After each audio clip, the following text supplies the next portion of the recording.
Hi, everyone. Today I'm speaking with Erin Nelson. Erin is the founding executive director of Jessica's House. Jessica's House provides free grief support in a safe place for children, teens, young adults, and their families grieving a death.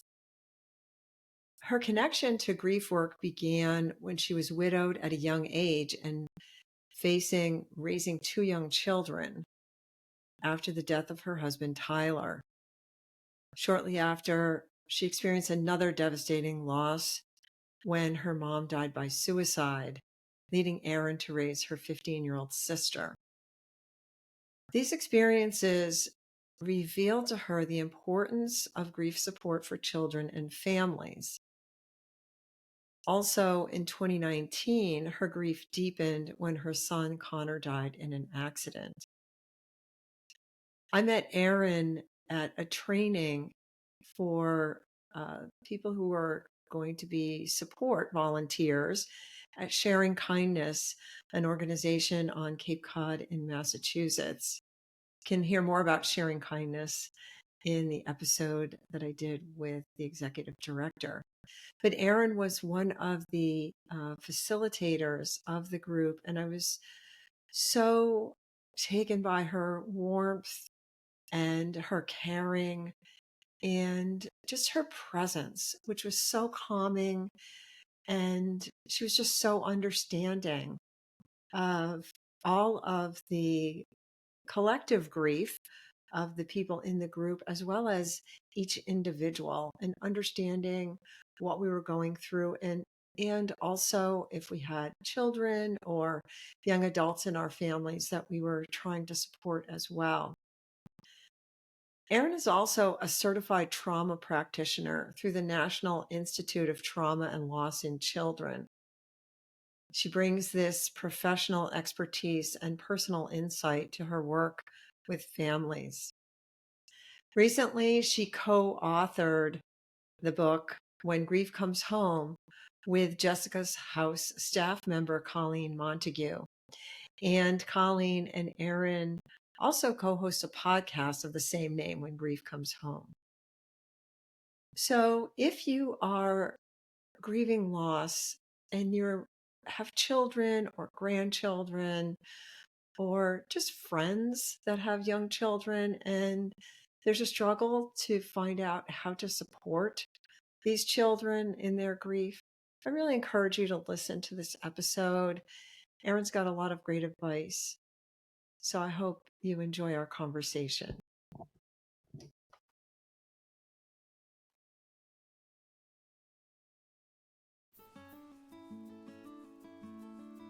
Hello, I'm Sue Andersen, grief guide and yoga teacher, dedicated to helping individuals navigate the challenging journey of loss. Welcome to Growth from Grief, where I aim to offer strategies to transition from the depths of grief to the path of healing. Whatever loss you are grappling with, here you'll discover support to ease both the physical and emotional burdens of grief. Together, let's embark on a journey toward strength, peace, and healing. I'm so glad you are here.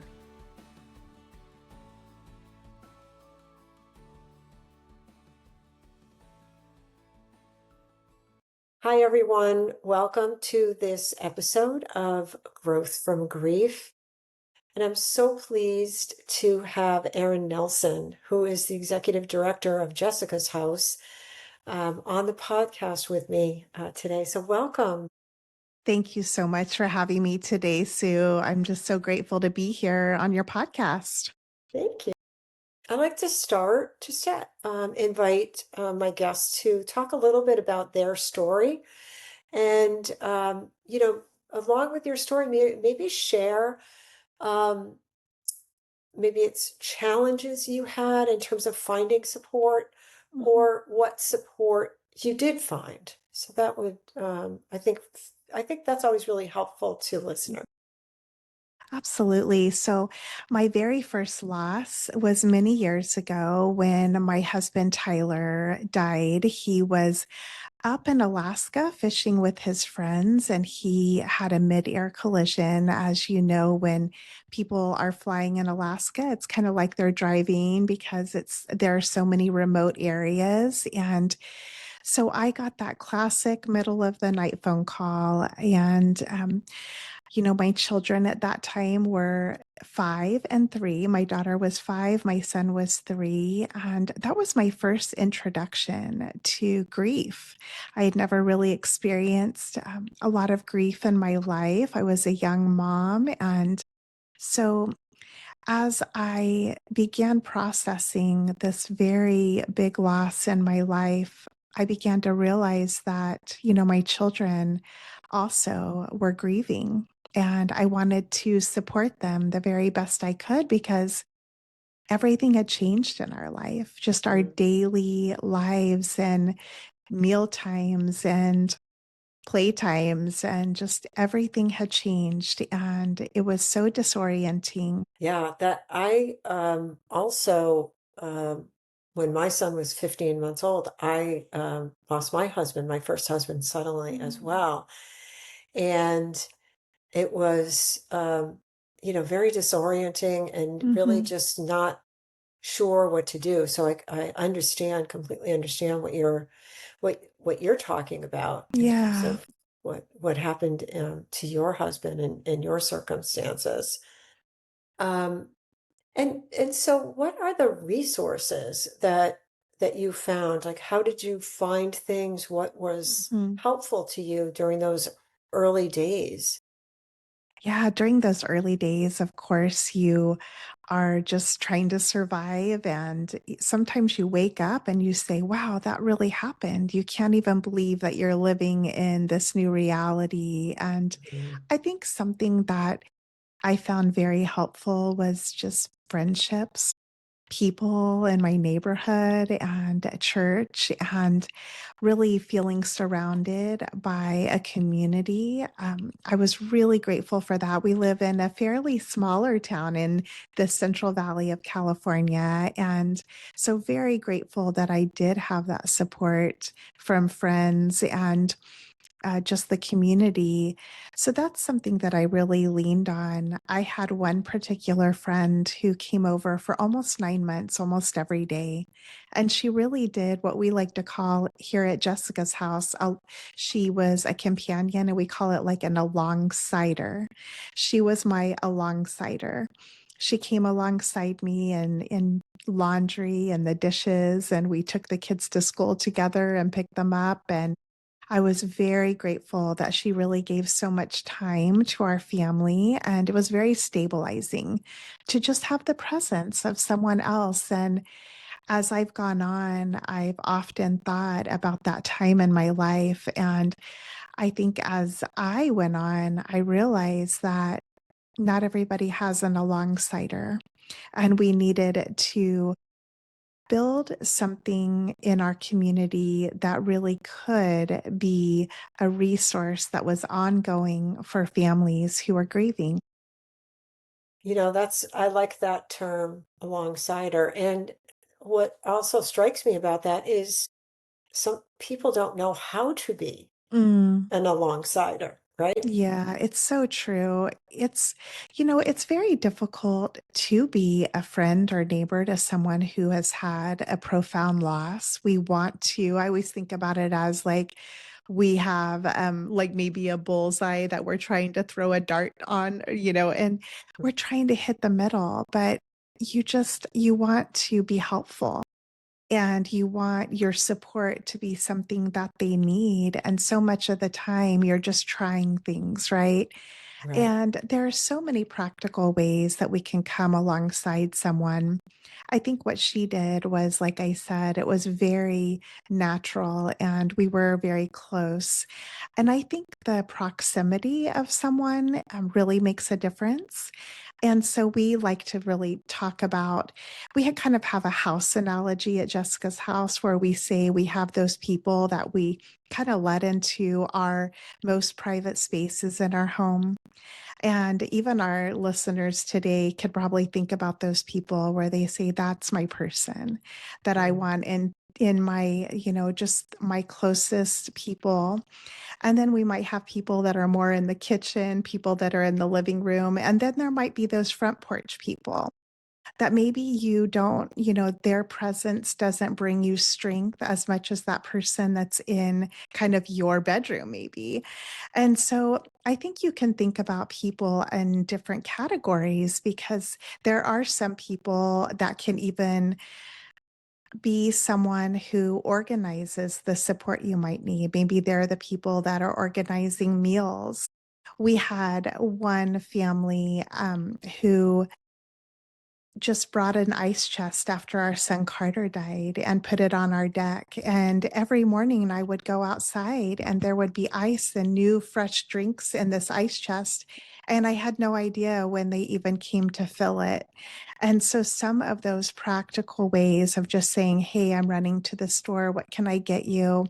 Or hey, we're just going to mow your lawn and we took your garbage out for pickup tomorrow. And there are just so many ways to support someone when they're grieving, and sometimes it just takes trying little things that you think might be helpful. Yeah, those are all really great ideas. I know that many people feel like they're intruding or they're just not Mm, sure what to do, and in my experience, specifically when my son died in 2012, one of our couple of friends of ours, they just invited us just like every day, I mean, just mm, like they would every week. Hey, let's go out to lunch. mhm. Let's go to dinner or whatever. Or come on over for dinner. Um, and you could say, I don't feel like it today. Like there was no expectation, but it Yes. was there as an offer. Oh, yeah. And what was really nice about it was that at least for me, we had, we always had dinner with these people and we always had great conversation. So we had great conversations. Mhm. And so you kind of got that 1 hour or 2 hours out of your grief to be, supported by somebody. So that was just another thing that they felt comfortable doing because we had done in the past. So you're right. That There's a lot of things. There's a lot of things, and those people that you feel comfortable with that can just bring their presence, there's something that is so stabilizing about having that comfortable person who's not afraid to continue to give the invitation and know that it may not always work, but that they're there and you know that, and you can go and feel comfortable in their home as you have dinner together or wherever you are. And it's just really deciding for the griever, who brings you energy and who Mhm. depletes your energy. And Right. so, who is it that can help you heal? And because you're already expending so much energy in your healing, so anything that depletes you is something that you might not be able to have in your life right now. Right. Right. Very good point. Because as we know, grief is exhausting Hmm. and you need those people that are going to be supportive, not that expect you to support them some way, you know, Exactly. that, that, Yes. that sort of thing. Mm. I know that you also lost your mother. Hmm. Um, Yes. And right after Carter died, I mean, I'm so sorry, Tyler, my husband Tyler, my mom had lived with bipolar disorder for many years, and she had another suicide attempt, and she died about 9 months after Tyler mm, did. And that was very difficult. I could look back at that time in my life and feel a deep fragility. I remember what that felt like, just feeling like kind of a wisp of a person in some ways. It felt like there was another layer of my grief and also the loss of someone so important in my life. And mm, as my mom walked through mental illness, what I wanted to remember of her is just how good of a mom she was and how she would scoop up spiders and put them outside. And she had such a gentle presence, and how she slapped her knee when she laughed. But the way she died could overshadow that sometimes. And Mhm. it was such a different death than Tyler because he died in an accident. And it seemed like people were ready to talk about how he died and wanted to talk about him. But I was met with a lot more silence and a lot more awkwardness. And it really Yeah. surprised me. And I think just the compromised feeling of grieving a death by suicide was a lot more isolating. And I would say that that layer of grief was a place of a lot darker place than I had experienced with Tyler. And of course, anytime we have more loss, loss upon loss, it really makes it much more difficult to grieve with the complexity of more than one death. And so that was really difficult. At that time, my sister was 15 and she was still in high school. So she came to live with us. And I think that was the time that I started noticing how important her grief was and what she needed as a teenager, which really contrasted some of what my children were showing me. Yeah. And I noticed that her peers were so important to her and she really needed that peer support. And so I developed a lot of curiosity about teen grief and what they needed, and really tried to bring as much stability to her life as possible alongside trying to be there for my own children. So it was definitely a really difficult time, but it really put me into this place of just wondering, like, what does our community need to support people that are experiencing devastating loss? I listening to you talk about that, we hear more with all the tragedy that's been going on in the last few years in this country. People seem to be a little bit more aware, not Hmm. suggesting that everybody's doing something, but a little bit Hmm. more aware of um, how different it is for a teenager, a young student, a child to grieve. But back at the time when your losses occurred, um, I don't think there was anything available, right? It's true. Nothing that I could access. There was no grief support groups at that time. And this was in Mhm. the mid 90s. And Mhm. we didn't have a place to just search online. And it was very different. And I don't think we were having the mental health conversations that we have today. So Right. there was a lot more shame around the type of death, and I definitely felt that in really profound ways. And so I am grateful for a new day in where we live now in this time where we can have more open conversations and that there is much more access to support. Yeah, yeah, I agree. I agree. Um, so through these losses that you had and talking to other people in your community that had also had very devastating losses, um, you, the three of you came up with this idea for Mhm. Jessica's house. Is that how it came about? Was it just sitting around talking about it, or Mhm. how did that come about? Yeah, so I started taking some classes by our friend Dr. Alan Wolfelt, and so grateful for him and all of his teachings. And he has the Center for Loss and Life Transition in the Colorado area. And he actually told me about the Dougie Center, which it was the very first children's grief center in the United States. And they opened around 1980. And I was so glad to learn that there was somebody doing this great work with children and families. And so I learned more about the Dougie Center, and I went up to meet with the director at the time, which was Dr. Donna Sherman. And as I learned more about that, I brought this idea back to our community, and we had some wonderful people in our community. Jessica's mom and dad, especially her dad, Michael, who Michael and Danielle were looking for support for their son, Mitchell, after the death of their daughter, Jessica. And then my good friend, Nancy Daly, whose husband, Gary, was fighting cancer and who did die. And she was doing some really good work in our community with Monkey Business, which was a group that supported children and families when a parent or sibling had a life limiting diagnosis of cancer.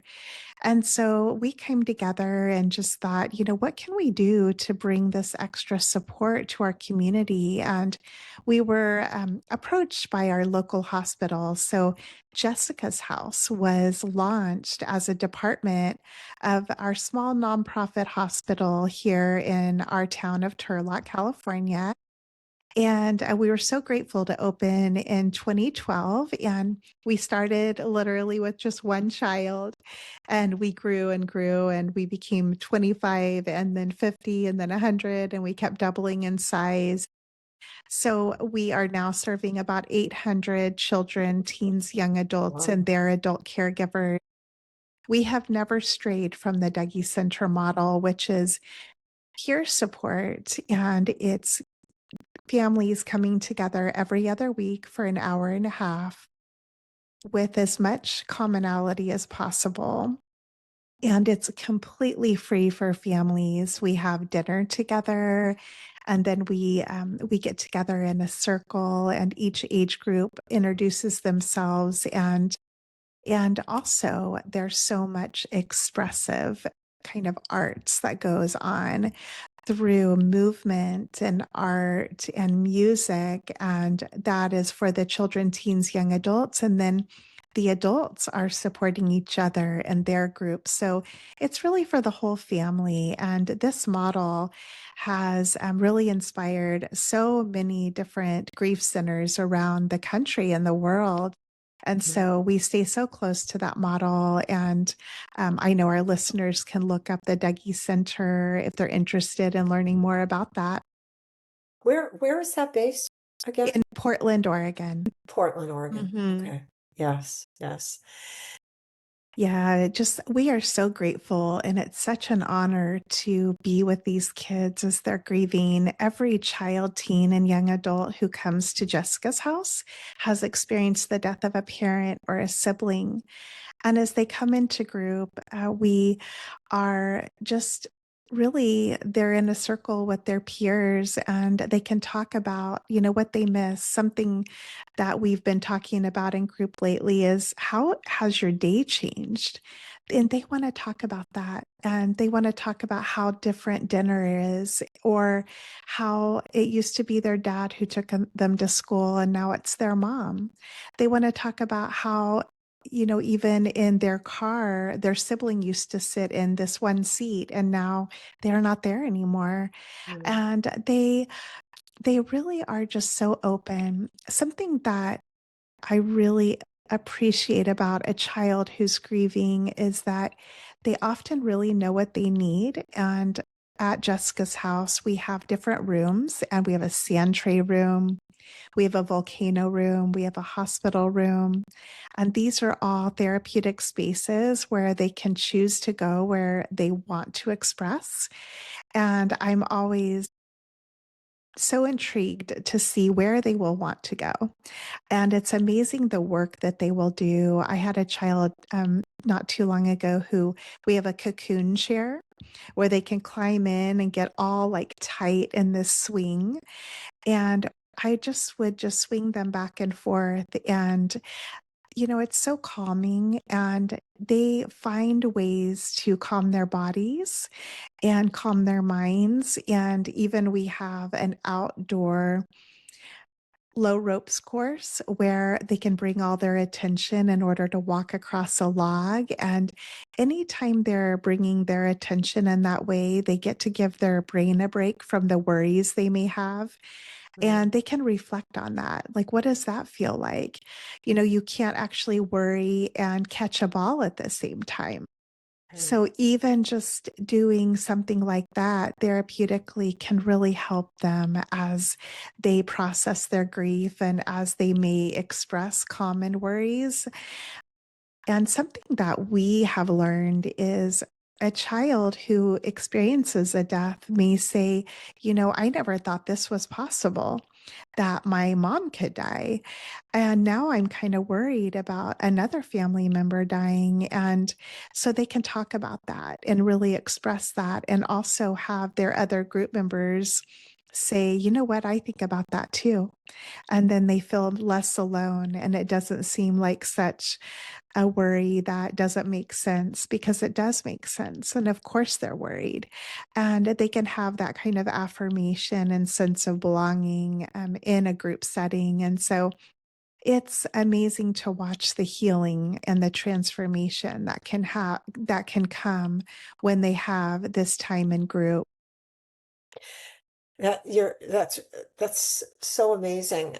You're as you were speaking, I was going back to the time when my first husband died. My son was young, 15 months old, and this was, in the late 80s, early 90s, and into the 90s.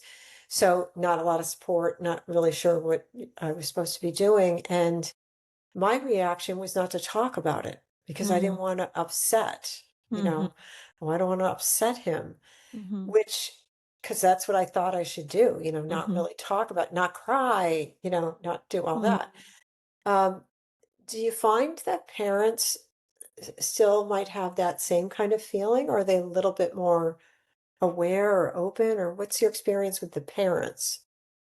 Mm. You know, sometimes we don't really know because it's not something that's modeled oftentimes in families. And how do we grieve and how do we grieve in front of our children? So much of like what we talk about Jessica's house is, you know, express it as you feel it. And if your children are there and you're like, oh, should I let this out right now because they're here? But we always just try to say, you're modeling grief for your child. Mm, And so, anytime if you're feeling those tears come or whatever that might be, to allow that to move through you and to cry. And then it gives them permission to cry as well. mm, We had a family who once told us that she didn't know that her mom actually really cared as much about her dad's death because she didn't see her cry. And later on, she learned that her mom was crying more in her car and in her bedroom. And she was so surprised to learn that there were so many tears happening, but her mom wasn't really crying in front of her. And the right. daughter was feeling like she really wanted to cry even more than the mom.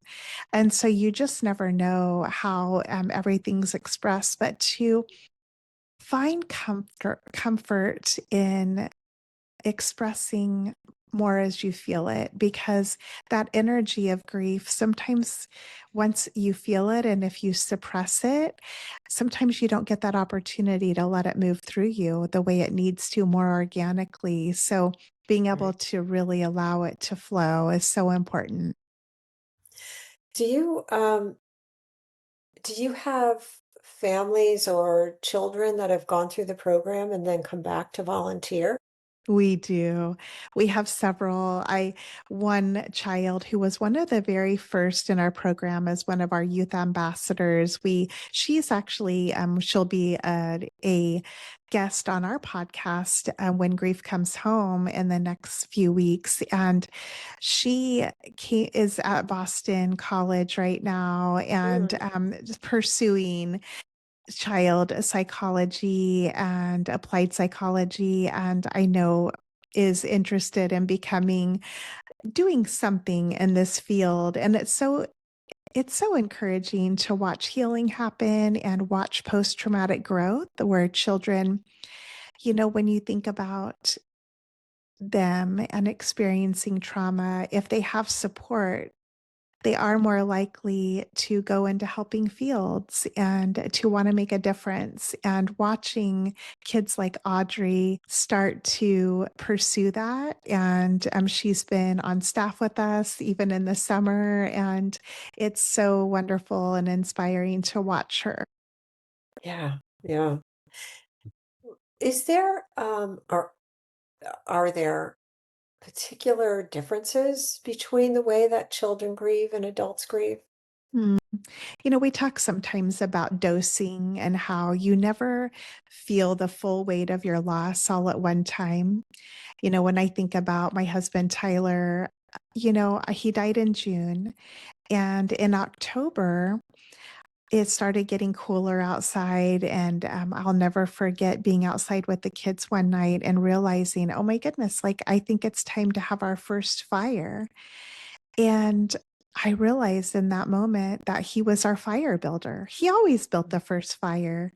And I didn't know in June that I would be missing my fire builder in October. You Right. can't feel the full weight of the grief all at once. And so we talk about how we kind of dose ourselves with our grief and we grieve in bits and pieces. I think children are so good at grieving in bits and pieces. We watch them kind of come in and touch in with their caregiver and then go out and play. They may come and ask some questions and cry a little bit, be angry, and have emotions, and then give themselves a natural break from their grief.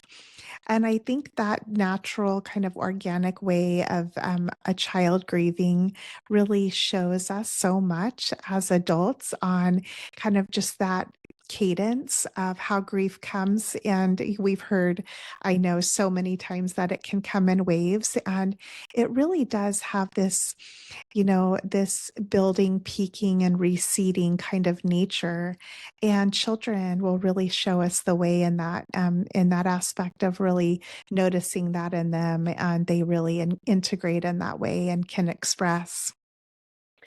Another question that I wanted to ask you about working with, or the children when they go into these different rooms. So, as part of our training that I did with you and others that were facilitating, Mhm, we had these different trays. So mhm, one was like a sand tray. One was you got to pick.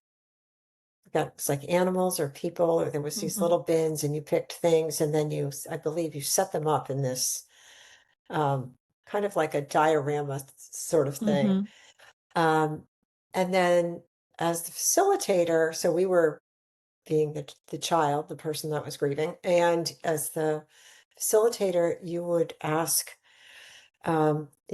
oh, what is that figure or something? You would have a mhm, question, and then the person would answer, and then you'd repeat the answer back to them. mhm, What is the significance of that?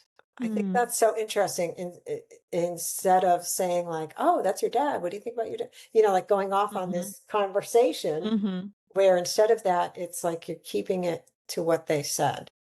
Yeah, we talk a lot about reflection, and I think we just had a volunteer training over the weekend, and I think that's one of the main parts of what we do here at Jessica's house, and that is just reflecting. And when you're talking here about the sand tray, we can notice, and we call it sports casting, where we're saying, "Oh, you're going to get the dinosaur, and now you're putting it in the sand. Okay, now it's going into the corner." And so you're just kind of watching and reflecting what you're seeing. And then they might tell you, which a child did recently, said, "That's the bad dinosaur."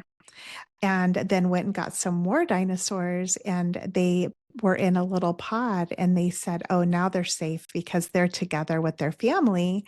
And I got to just be curious and say, "Oh, they're together with their family?"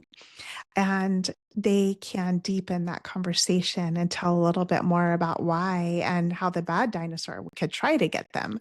But they're with their family, so he can't hurt them. And so it's just a lot about curiosity and not trying to find the answers and just being Mm. with them in that moment and reflecting what they're saying. And also noticing and being curious and just reflecting what you're seeing. It's amazing what can happen when a child has someone who is present and curious and not trying to lead them in any way, but just kind of being with what is, and how much they are finding insight into their own grief because someone is just with them.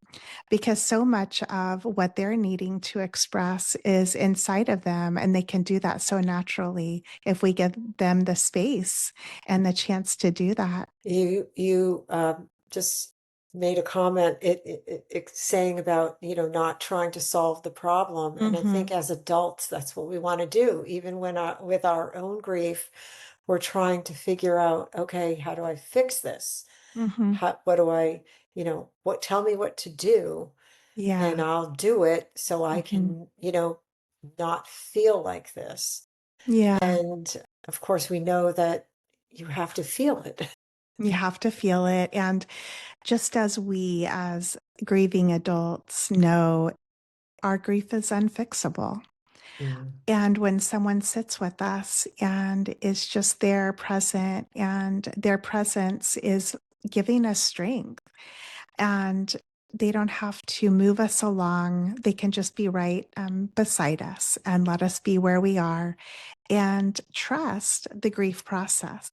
And I think just as I've gone on, and after the death of my husband and then my mom, in 2019, we also experienced the death of our son Carter to a car accident. I remarried and to my husband Brian, and we had two other kids. So we had our first two, which is Cassie and Cody, whose dad died, and then we had Carter and Camille.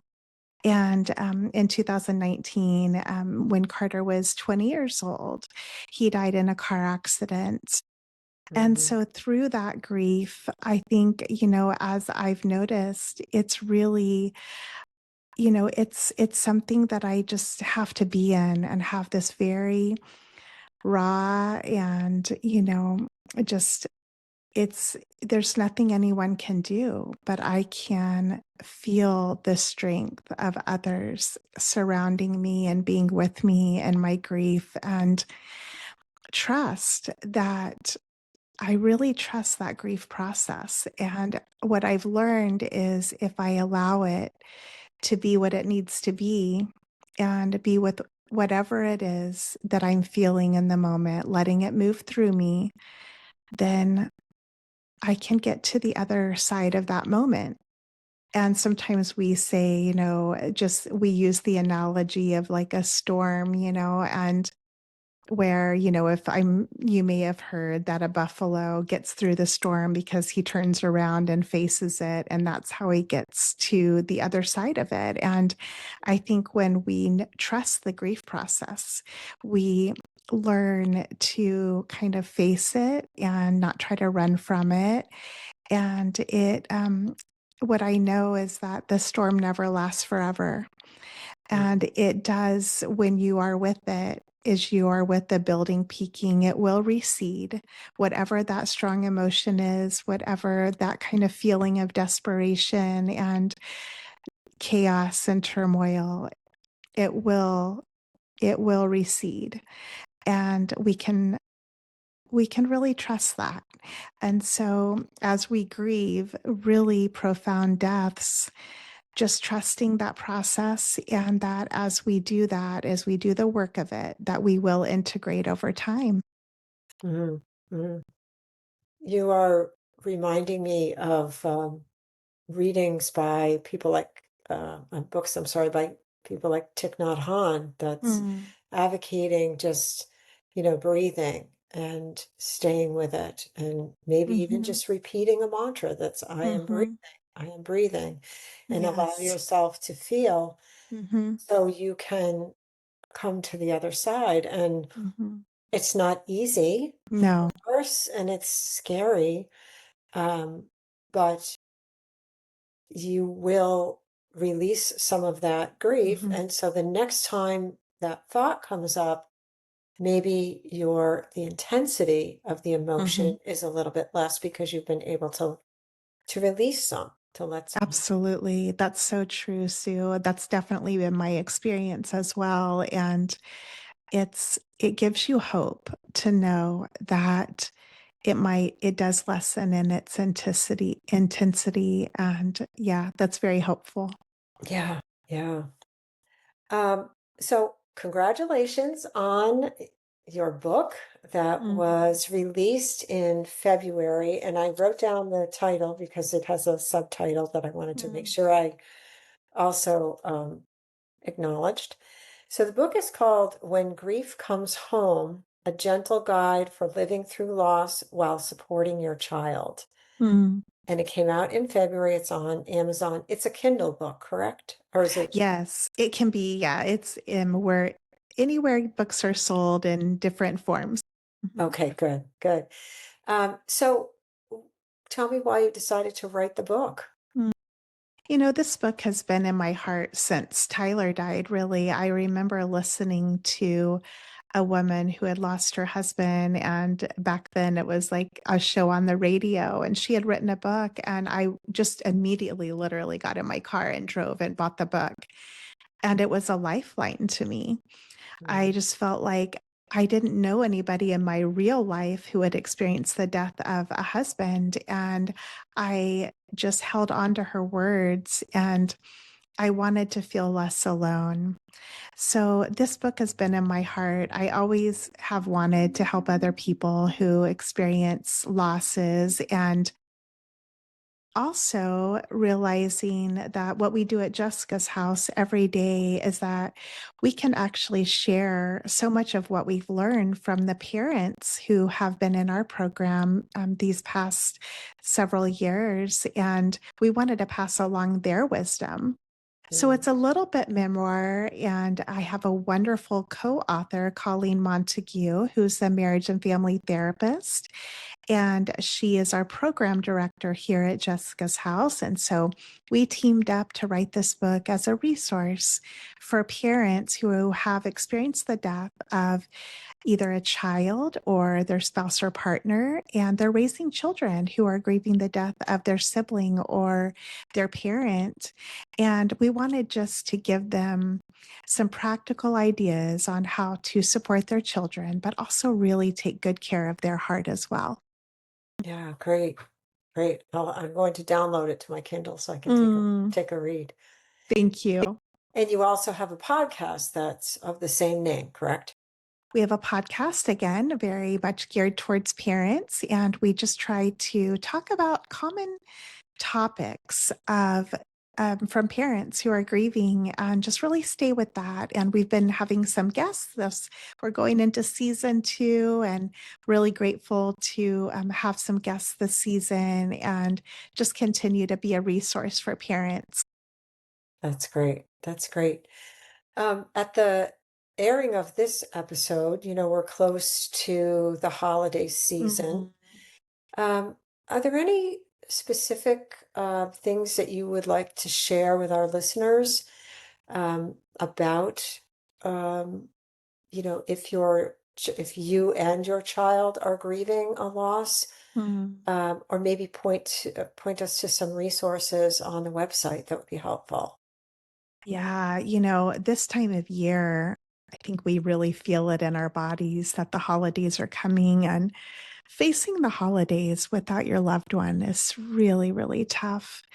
As parents think about how they want to spend the holidays and what traditions they want to carry forward, or what ones just don't feel possible right now, I think being able to get together with their children and really talk about what's important to every person, to know that no decision is final. So even if they try to plan something, they can always change their mind according to their energy level.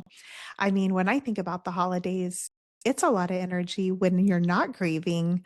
So Right. adding grief alongside is really tough. And, sometimes you just want to get through it the very best you can. And whatever it is that you need to do it's okay to change your traditions. It's okay to add something, but to remember the person, we do in our family, we will light a candle Yeah. for our son Carter and do that through the holiday season. And we invite other people to do the same. We like to say his name.